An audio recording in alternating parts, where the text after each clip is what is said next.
للعالمين. All right. Well, how about another problem that we encountered in C? Let's revisit it here in Python as well. So let me go ahead and on the left-hand side here, let me open up a file called, say, compare. Let's see. How about a file called compare3.c on the left? And let me go ahead and create a new file on the right called compare.py. Because recall that bad things happened when we needed to compare two values in C. So on the left here is a reminder of what we once did in C, whereby if we want to compare values, we can get an int in C, stored in x, a get int in C, stored in y. We then have our familiar conditional logic here, just printing out if x is less than y or not. Well, we can certainly do the same thing ultimately in Python by using some fairly familiar syntax. And let's just demonstrate this one quickly. Let me go over here too. I'll do from CS50 import get int, even though I could do this instead with the input function itself. X equals get int, and I'll prompt the user for that. Y equals get int, and I'll prompt the user for that. After that, recall that I can say without parentheses, if x is less than y, then print out, without the f, x is less than y. Then I can go ahead and say else if x is greater than y, I can print out quote unquote x is greater than y. If you'd like to interject now. What did I screw up? Anyone? Yeah. elif, right? So elif x is greater than y, else, this part's the same, print x is equal to y. So there's not all that much there's no new logic going on here, but at least syntactically it's a little cleaner. Indeed, this program is only 11 lines long, albeit without any comments. Let me go ahead and run Python of compare.py. Let's see, is 1 less than 2? Indeed. Let's run it again. Is 2 less than 1? No, it's greater than. And let's lastly type in 1 and 1 twice. X is equal to y. So we've got a pretty side-by-side one-to-one conversion here. Let's do something a little more interesting than in C. How about I open instead something where we actually compared for a purpose? So if I open up from earlier in the course, how about agree.c, which prompt the user to agree to something or not. And let me code up a new version here called agree.py. And I'll do this on the right-hand side with agree.py. But on agree.c on the left, notice that this is how we did this sort of yes-no thing in C. We compared C, a character, equal to single quotes y, or equal to single quotes little y. And then the same thing for n.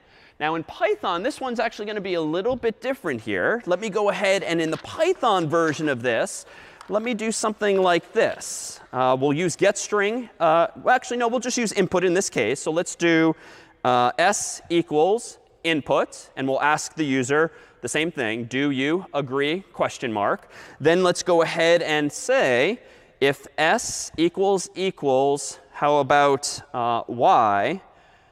How do I do this? Well, a few things. Turns out I'm going to do this. S equals little y. Then I'm going to go ahead and print out agreed. And if s equals capital N or s equals lowercase n, I'm going to go ahead and print out not agreed. And I claimed for the moment that this is identical now to the program on the right, the program on the left in C. But what's different? So we're still doing the same kind of logic, these equals for comparing for equality. But notice that nicely enough, Python got rid of the two vertical bars, and it's just literally the word or. If you recall seeing ampersand to express a logical and in C, you can just write literally the word and. And so here's a hint of why Python tends to be pretty popular. People just like that it's a little closer to English. There's a little less of the cryptic syntax here. Now, this is correct, as this code will now work. But I've also used double quotes instead of single quotes. And I also omitted a few minutes ago from my list of data types in Python the word char. In Python, there are no chars. There are no individual characters. If you want to manipulate an individual character, you use a string, that is to say a str, of size 1. Now, in Python, you can use single quotes or double quotes. I'm deliberately using double quotes everywhere just for consistency with how we treat strings in C.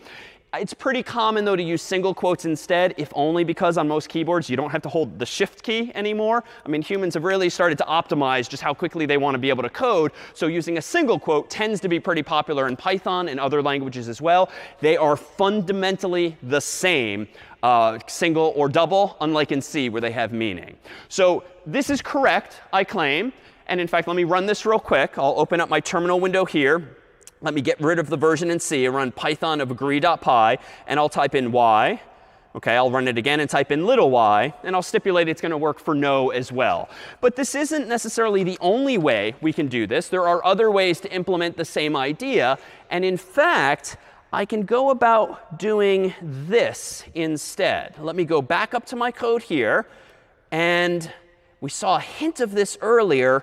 We know that lists exist in Python, and you can create them just by using square brackets. So what if I simplify the code a little bit and just say if s is in the following list of values, capital Y or lowercase y. It's not all that different logically, but it's a little tighter. It's a little more compact. So L if s is in capital N or lowercase n, I can express that same idea too. So here again, it's just getting a little more pleasant to write code. There's less like hitting of the keyboard. You can express yourself a little more succinctly. And using the keyword in, Python will figure out how to search the entire list for whatever the value of s is. And if it finds it, it will return true automatically, else it will return false. So if I run agree.py again and type in capital Y or lowercase y, that still now works.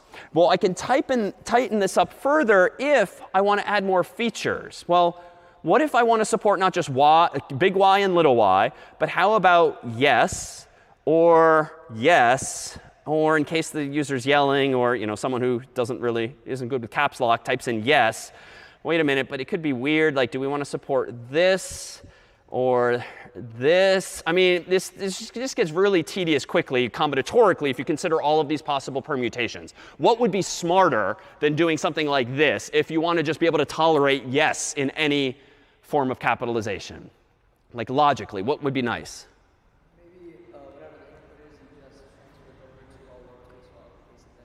Exactly. Super common paradigm. Why don't we just force the user's input to all lowercase or all uppercase? Doesn't matter so long as we're self-consistent, and just compare against all uppercase or all lowercase. And that will get rid of all of the possible permutations otherwise. Now in C, we might have done something like this. We might have simplified this whole list and just said, let's say we'll do, how about lowercase? So Y or yes, and we'll just leave it at that. But we need to force now s to lowercase. Well, in C, we would have used the C-type library. We would have done like toLower and called that function, passing it in, although not really, because in C-type, those operate on individual characters or chars, not whole strings. We actually didn't see a function that could convert a whole string in C to lowercase. But in Python, we're going to benefit from some other feature as well. It turns out that Python supports what's called object-oriented programming. And we're only going to scratch the surface of this in CS50. But if you take a higher level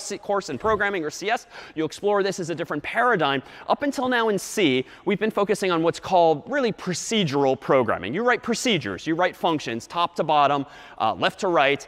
And when you want to change some value, we were in the habit of using a procedure. That is a function. You would pass something, like a variable, into a function, like toUpper or toLower, and it would do its thing and hand you back a value. Well, it turns out that it would be nicer, programming-wise, if some data types just had built-in functionality. Like, why do we have our variables over here and all of our helper functions, like toUpper and toLower over here, such that we constantly have to pass one into the other? It would be nice to sort of bake into our data types some built-in functionality so that you can change variables using their own default built-in functionality. And so object-oriented programming, otherwise known as OOP, is a technique whereby certain types of values, like a string, aka str, not only have properties inside of them, attributes, just like a struct in C, your data can also have functions built into them as well. So whereas in C, which is not object-oriented, you have structs. And structs can only store data, like a name and a number when implementing a person. In Python, you can, for instance, have not just a structure otherwise known as a class, storing a name and a number, you can have a function like call that person or email that person or actual verbs or actions associated with that piece of data. Now, in the context of strings, it turns out that strings come with a lot of useful functionality. And in fact, at this URL here, which is in docs.python.org, which is the official documentation for Python, you'll see a whole list of methods, that is, functions that come with strings that you can actually use to modify their values. And what I mean by this is the following. If we go through the documentation, poke around, it turns out that strings come with a function called lower.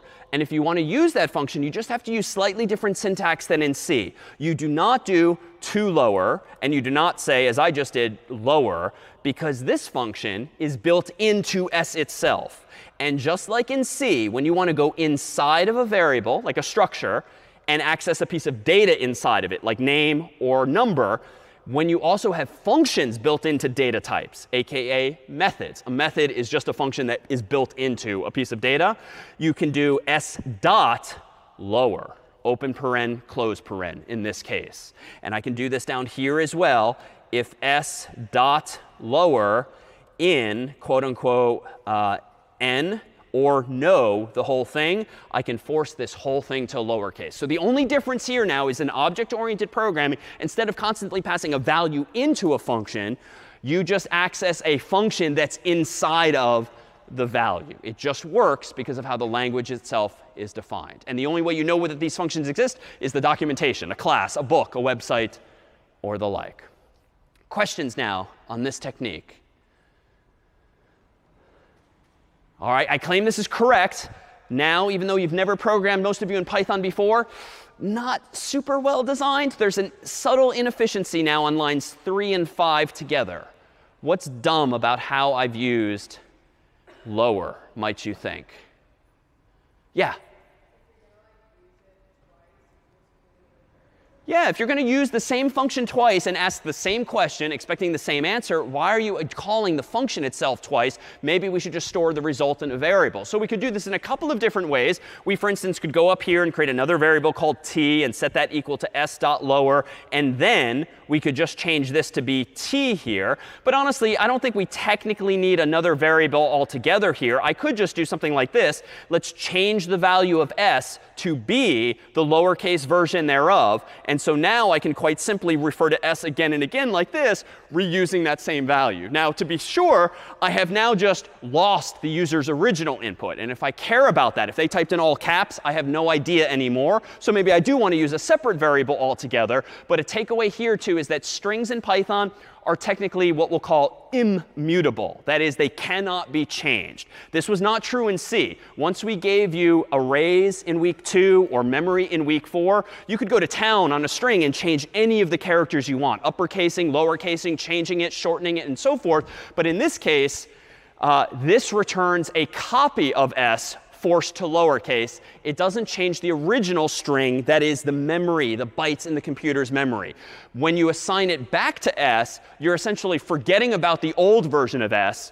But because Python does memory management for you, there's no malloc, there's no free, Python automatically frees up the original bytes, like YES, and hands them back to the operating system for you. All right, questions now on this technique. Questions on this.